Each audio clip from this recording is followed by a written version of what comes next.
សារិកានឹងជ្រូករឿងរ៉ាវជីវិតពិតជាមានផ្លូវរឿងដែលត្រូវនោះគឺត្រូវចេញព្រោះអ្វីក្នុងលោកតែងពោពេញសត្រូវនោះមិញច្រើនពេកហងសត្រូវមាននៅក្នុងលោកនេះ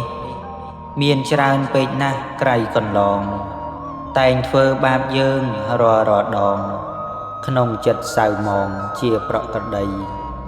យើងត្រូវមើលសត្វសារិកាមានចិត្តប្រាថ្នាចេញចាកត្រង់ក្តីសូមបីត្រង់នោះមានតម្លៃ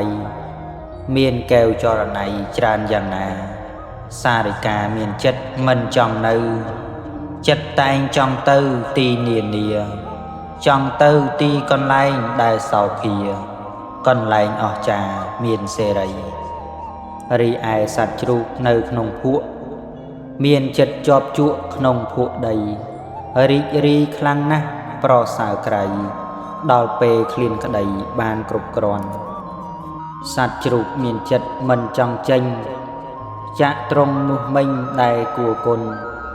បានរស់ក្នុងភក់មិនធុញទ្រាំ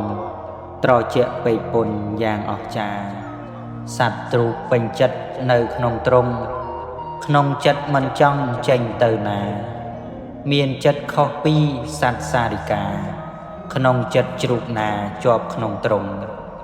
សត្វជ្រូកមិនដឹងស្មានថាស្រួលគ្មានចិត្តប្រែប្រួលក្នុងពួកធំ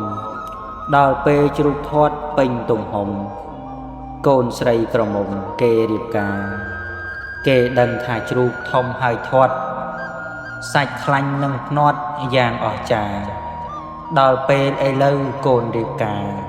គ្មានយកសាច់ណាក្រៅពីជ្រូកតើជ្រូករស់នៅប្រយោជន៍អ្វីរស់នៅរាល់ថ្ងៃស្រែកអ៊ូបដល់ពេលរៀបការគេប្រហាជ្រូកឲ្យជីវិតជ្រូកខ្សែមរណា